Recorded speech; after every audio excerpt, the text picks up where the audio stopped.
taught me how to live. Daddy taught me how to give. Both of them had their own sins. Down to the river, every man has felt the shame. All our blood, it runs the same. Father, hear us as we pray. Down to the river, down to the river. Sing, oh, oh, bury me, carry me, oh, oh, far beneath, oh, oh, fire and water me, going down deep, singing, oh, oh, bury me, carry me, oh, oh, far beneath, oh, oh, fire and water me, washing me clean, carry sea, creek.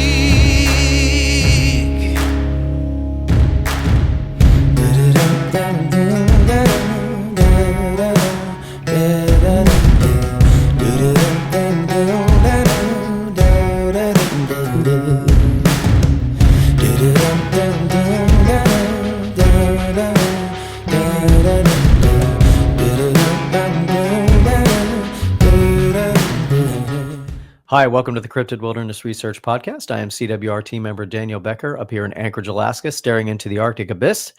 My co-host Matt Slater is busy recovering from the July 4th weekend, and so I'm going to be flying solo today. Joining us today from the great state of Alabama is the host of the Cryptid Crew Podcast, Mark Childers. So let me bring in Mark. Mark, how you doing, man? I'm doing good, Daniel. How about yourself? Not bad, not bad. So tell us about the podcast. Tell us how you got started in all these worlds of cryptids. Yes, absolutely. Would love to. Got interested at a younger age, maybe 9 or 10 years old, and then just anytime I could get my hands on something Bigfoot or cryptid, the Loch Ness Monster, anything like that, I would read it or watch it. And a couple of years ago, my wife and I finally talked her into going to the Expedition Bigfoot Museum in Blue Ridge, Georgia. And for anybody that has not been, it's a pretty cool museum. Definitely a bucket list thing.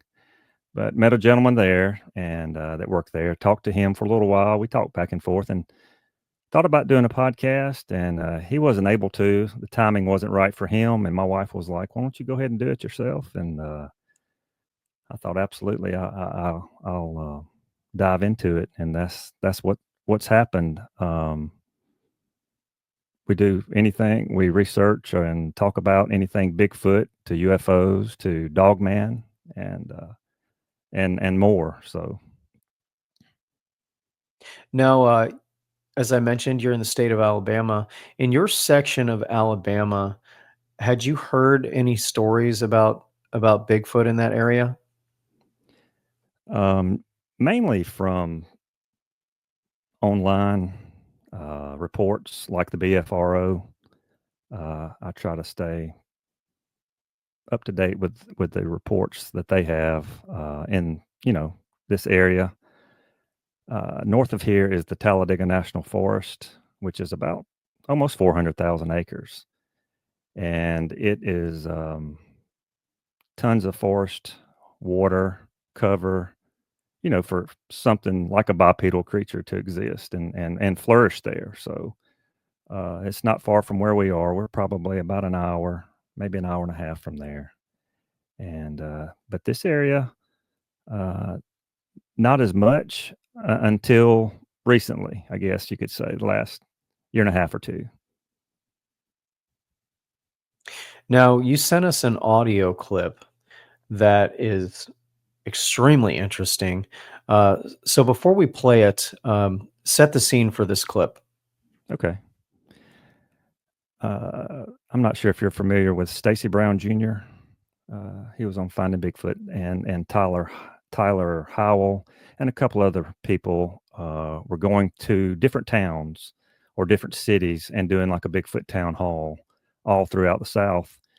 And they came to a town probably about 20 minutes from here. So I decided to go there. And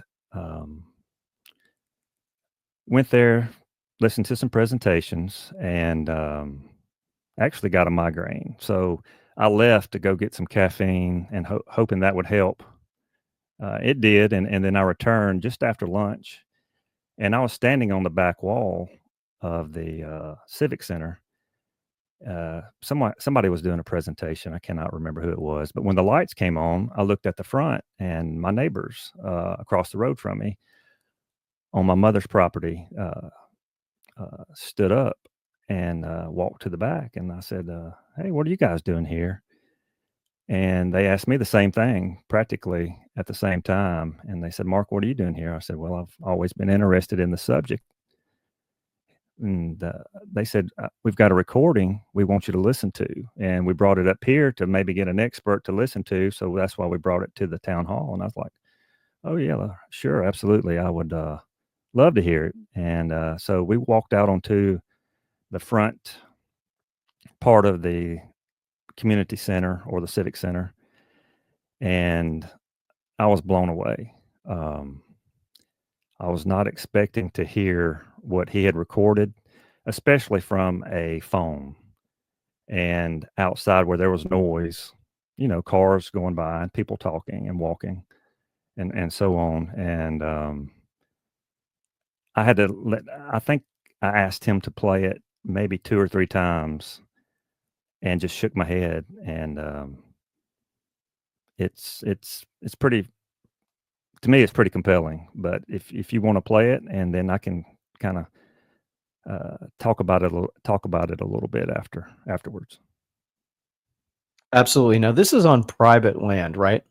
Correct. It's on family land. It's my mother's property across the road from us.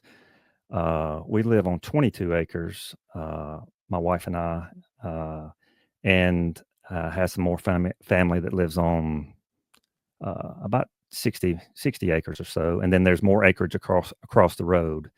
And my mother leases a portion of that to the gentleman that recorded the sounds or the vocalizations. And this area, to kind of set this up, this area has it's sparsely populated.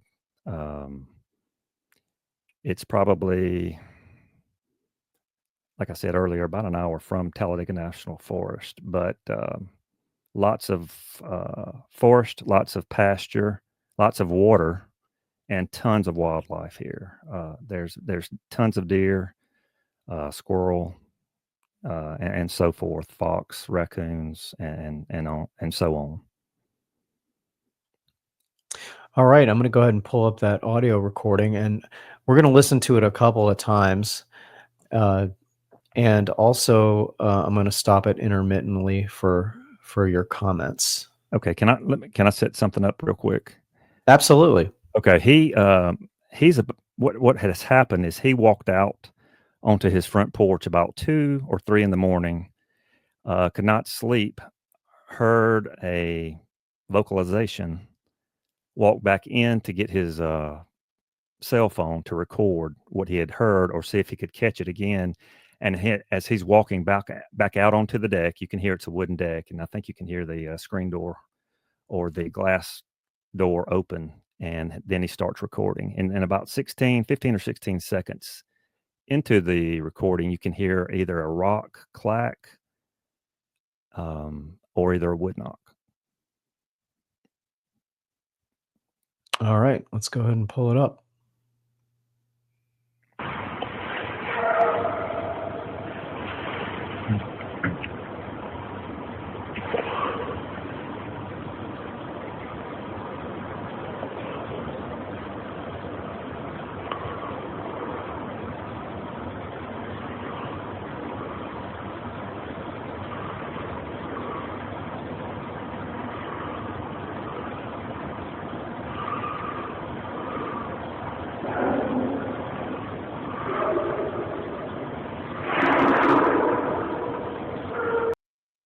So I'm going to stop it there. So that vocalization there is pretty powerful.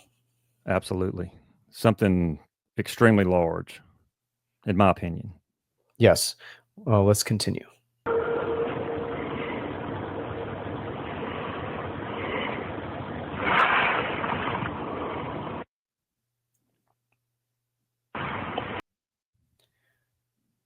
All right. And again, we're going to listen to it one more time. Okay. And you can also hear, Daniel, you can hear his breathing after, I believe it's the rock clack or wood knock, whatever you would like to call it. You can hear his breathing get just a little bit deeper, and Yeah. you can tell his adrenaline has increased. Oh, definitely.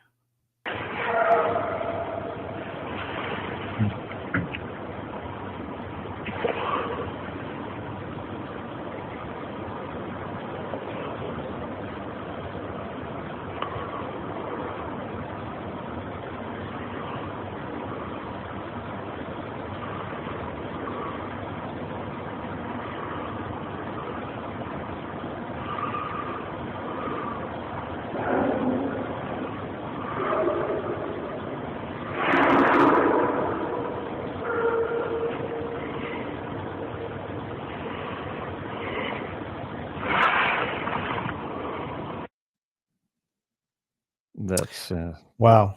That is something. Did they mention if this is something that they hear on occasion or frequently? Did they say anything about that?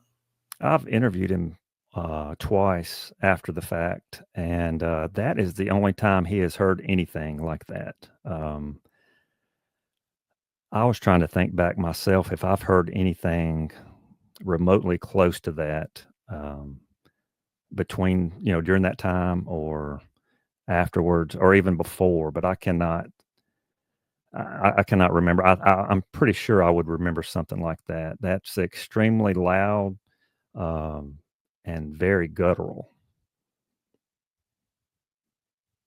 Yeah, that's definitely one of the better vocalization recordings that I've heard. And obviously, you and I hear a lot of those uh, in this hobby that we have. So, yeah, great catch.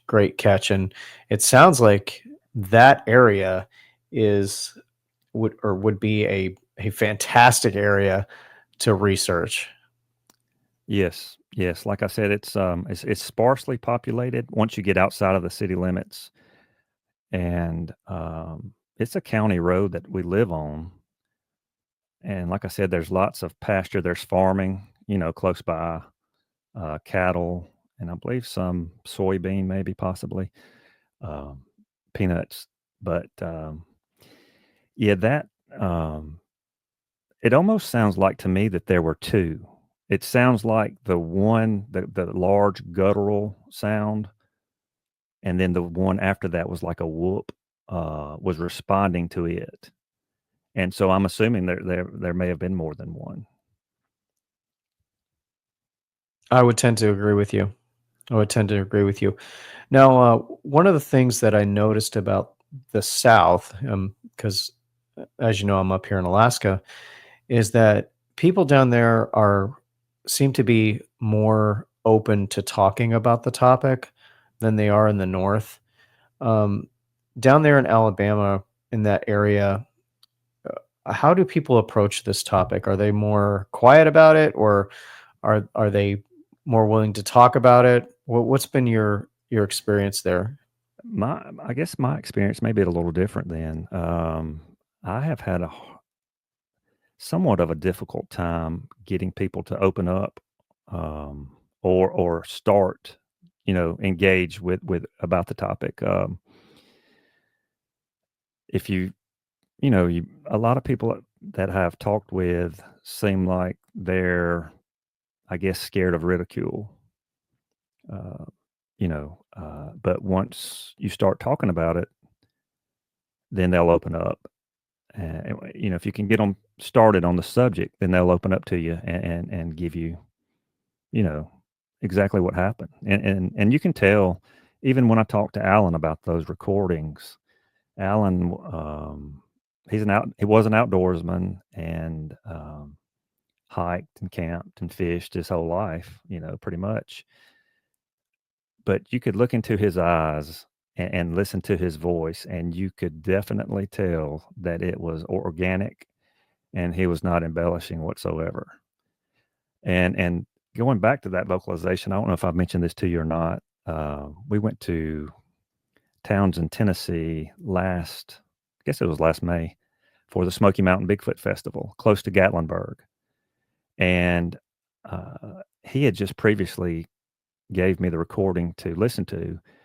And are you familiar with R. Scott Nelson or Ron Moorhead? Ron Sierra Moorhead, yes. Sounds. Okay. R. Scott Nelson and Ron Moorhead are friends, and they were together. Each of them had a different booth or tent there at the Bigfoot Festival. But I got to talking to R. Scott Nelson about it, and he wanted to listen to it. So we got to talking, and he heard the recording there at the festival and immediately gave me his email to send it to him. And we went back and forth for a few months until he analyzed the vocalizations. And he said it was no known forest creature, and it was not, he could not tell of any fakery whatsoever.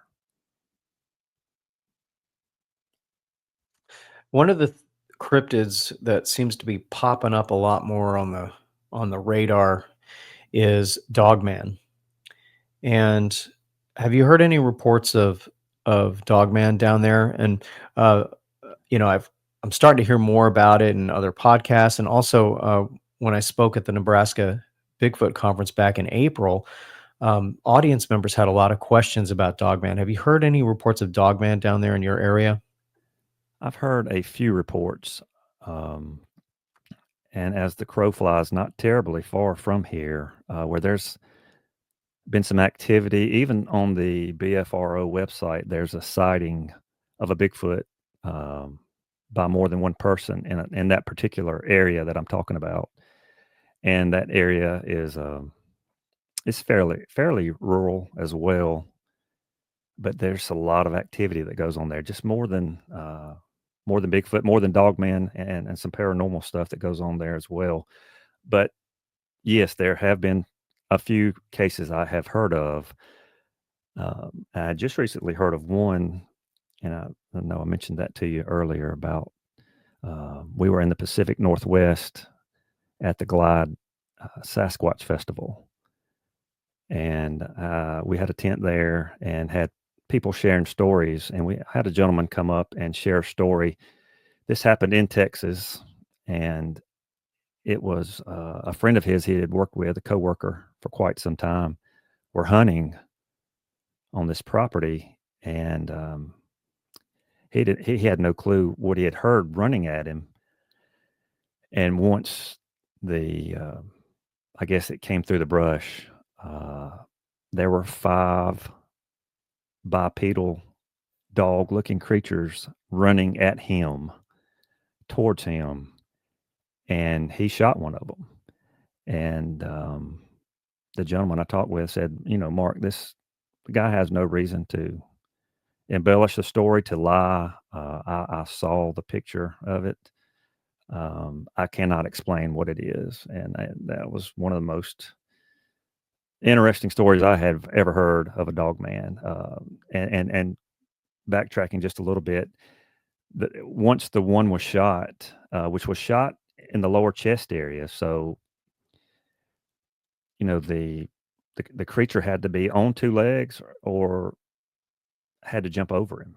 And once the one was shot, the other 4 scattered, and he did not see those anymore. Was he able to find any blood at all? Yes, he was, and there's actually a picture of that animal that was taken down off of Facebook from that incident by, they're not sure who did it, when not long after it had happened. Our game cameras, my partners down there in Arkansas, William Lunsford and Stephen Hill, in the research areas that we have down there, we have game cameras all over the place. We've got them in trees, we've got them in brush piles. We say that the cryptids are creative, so you have to be creative as well in where you put these cameras. And in relation to Bigfoot, but also Dogman, our cameras have captured things that we just can't explain.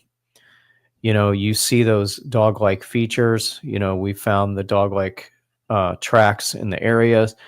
And before I started doing research in the South with my partners down there. I really wasn't a believer in Dogman, but after being down there in what we call the Amazon of America, it's my view has completely changed on that phenomenon. And as I mentioned, a lot more people are asking questions about Dogman, and I was really surprised to get the amount of questions that I did in Nebraska regarding that particular cryptid. But did you know much about Dogman when you first got into this, or how were you introduced into that area? Just a little bit. It has seemed like to me, and I agree with you, it has gained traction. The topic has. Um, the place I'd mentioned that's not terribly far from here, probably 20 minutes drive, but maybe 10 miles, is one of the places that had there were reports or a report of one, and I've always just kind of pushed it to the side just a little bit. Bigfoot has always been, or Sasquatch has always been, I guess, my main, topic. But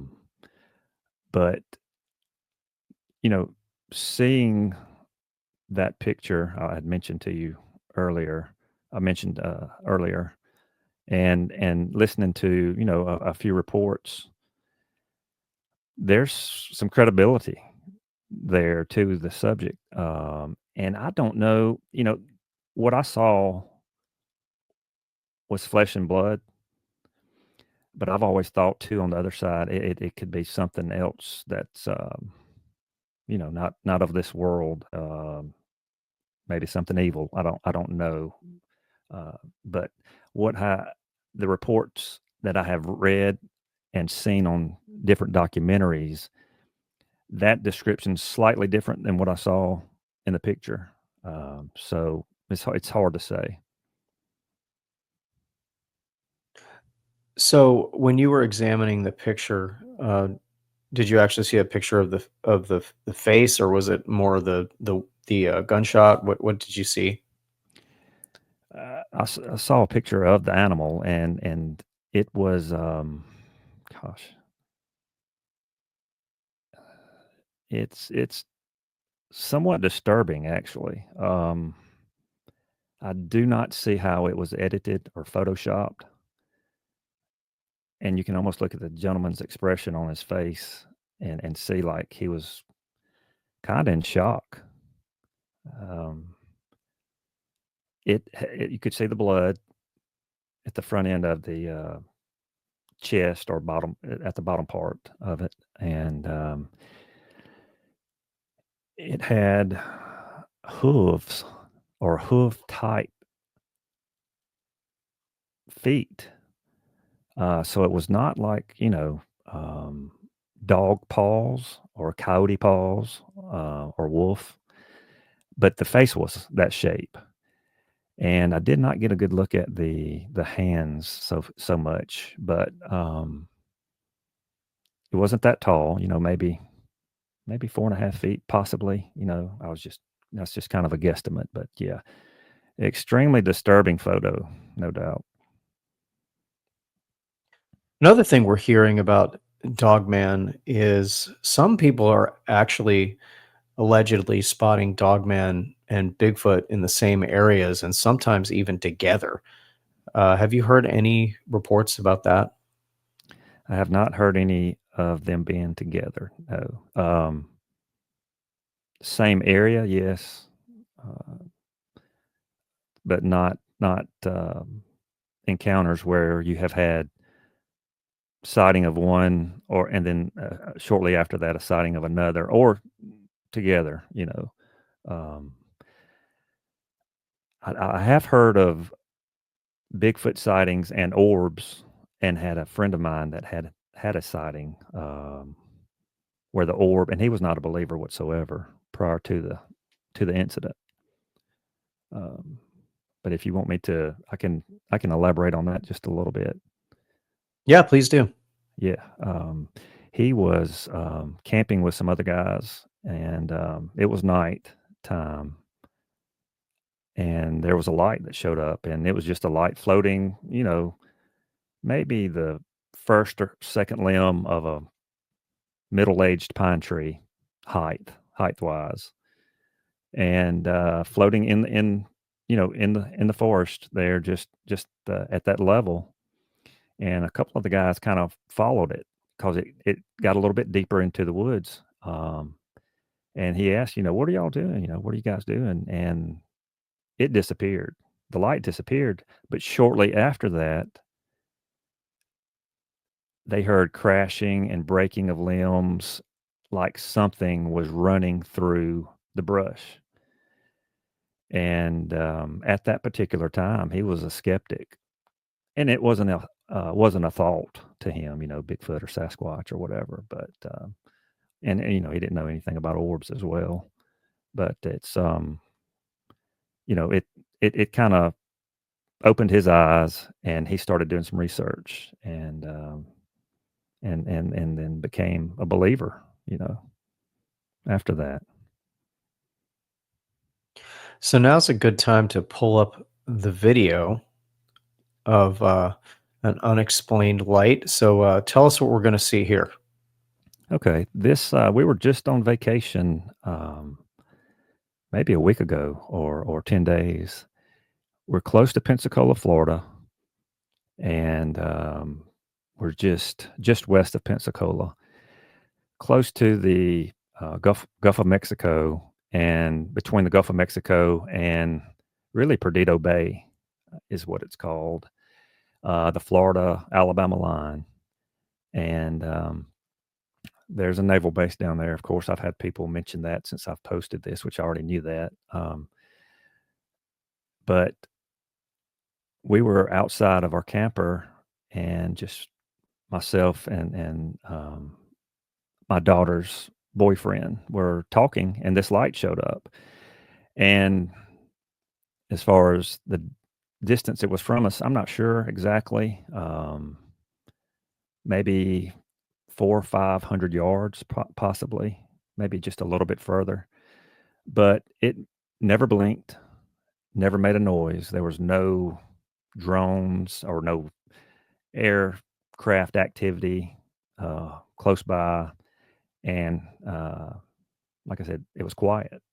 So we videoed it, and then I've looked at it many times since then. All right, let's take a look. All right.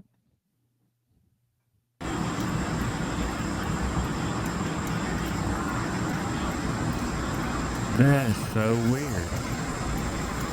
I don't know what that is. I don't know, it's kind of weird.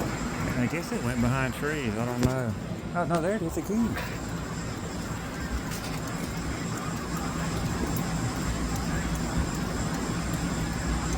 That's strange. You think it's a drone? That bright, though. Yeah, no, you wouldn't think it'd be that bright. Are there trees back there? Because it's like the light's going off. I'm going to play it one more time. Okay.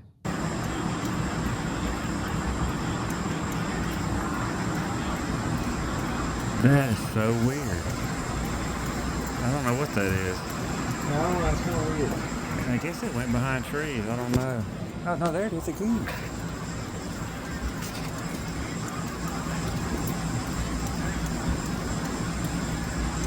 That's strange. You think it's a drone? That bright, though. Yeah, no, you wouldn't think it'd be that bright. Are there trees back there? Because it's like the light's going off. Yeah, the only thing I did to the video was stabilize it, and then I used some software to enhance our voice, because I wanted to pull in the conversation I had with him, because he was maybe 6 or 7 feet from me, and of course I'm recording with my Android phone, and you couldn't quite pick him up. You could pick up some of the conversation, so I kind of enhanced the audio there, so I could pull him in. But he was kind of shocked as well, if you could tell, and it moved laterally, never up and down that I noticed, never blinked. And there's been activity down there quite a bit over the years. Matter of fact, the Gulf Breeze sighting, I think that was in the 70s, I believe, early 70s, maybe late 70s. I cannot remember exactly. Was a very popular sighting that happened, and that's probably 30 minutes east of where we were. And I know that's been on some documentaries and stuff. But yeah, that, like I said, never made a sound, never blinked, and was very strange. The movement was extremely strange and extremely bright. And I've seen drones. I saw drones July the 4th night, fireworks close by, and you can tell what a drone looks like. It typically has green, red, and maybe a white light to blink. And I know you're familiar with them, Daniel. So, what's some of the feedback that you've been receiving regarding that video? Not a lot of feedback. Of course, like I had mentioned earlier, somebody said, "Oh, there's a naval base close by," and which I know that. I don't really see why they would have any type of aircraft or something of that nature where it was at. It was more than likely over the Perdido Bay at the time, which is not terribly far from where we were sitting. I've had some people say that it was a good catch, quote unquote. And then I had someone else mention it was an angel, you know.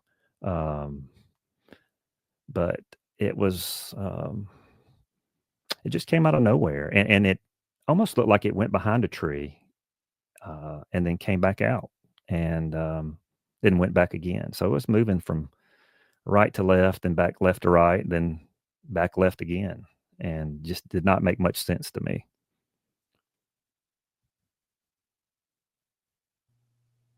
Yeah, that's a interesting video and a good moment, right place, right time. And, just like the vocalization one, it's all about being in the right place at the right time and get some good stuff there. Another. So in regards to Bigfoot, and there's no wrong answer. We love asking this question to all of our guests. What do you think a Bigfoot is? Excellent question. For the longest, I thought, and I still do, I think it's flesh and blood creature, something that science doesn't, quote unquote, recognize. Um, but you do get the reports, like we have talked about previously, where you may have orbs or something associated with, with the Bigfoot, or UFOs. I know we talked about that off camera, but there is that part of it that makes you think just a little bit of, is this something that's not of this world either? Because we don't have, and a lot of people say this, we don't have a body or bones or physical evidence, I guess, as far as that goes. But on the other hand, it's like a puzzle. You have this evidence here, you have this track over here, you have vocalizations here that you cannot explain, that are no known creature that exists. And then once you put all that together, including the eyewitness reports, the puzzle fits. To me, it's nothing else but a Bigfoot or Sasquatch. Do you believe that the government knows they exist? Absolutely. Absolutely. Yeah. From some people I have talked with, just secondhand information, I guess you could call it. Yes, I do believe that. I sure do. How long, I don't know, but I do believe they know about this, and we just want to keep it, I don't know if it's the public protected, because social media is so popular now, but it's going back to that sighting of the dog man, that gentleman that shot it had somebody, two people show up. Apparently, this is secondhand information, but show up, unmarked vehicles at his house, and they were not to talk about it. So, they do. Yes, in my opinion, absolutely, they do know about it, and they know about. I think they know about these other cryptids as well. Some of them, yeah. Wow. So he actually said that individuals showed up inquiring, huh? Yes, that's the statement that was made to me by someone close to him. Yeah, it's terrifying enough to have the encounter that he did and then have to deal with that, afterwards. Certainly doesn't help matters any. No, not at all. So, Mark Childers from the Cryptid Crew Podcast, thank you so much for joining us today. Where can our viewers find you on social media? How can they tune into your great show? Yes, thank you for having me on, Daniel. They can find me on TikTok, Instagram, and YouTube channel at the Cryptid Crew Podcast. And we do shorts, we do podcast, and the shorts are informational, and just we try to post something weekly. Thank you so much for taking the time to be with me today. We definitely want to have you back for a part 2, and we're looking forward to your future research and future interviews and the stories you can gather, and hopefully next time my co-host Matt will be back with us. But yeah, thanks a lot for taking the time to join us again. Life is all about connections, and it's all about moments. And you got some great moments there with the audio and with that video as well. So well done. Thank you. I appreciate it. And I appreciate you taking your time to have me on the show. All right. So we will definitely get you scheduled for a part 2. We want to hear more from the great state of Alabama and what you got going on. So for now, from the great state of Alaska, thank you for joining us, and we will see you next time. Sounds good. See you next time, Daniel. Take care. You too.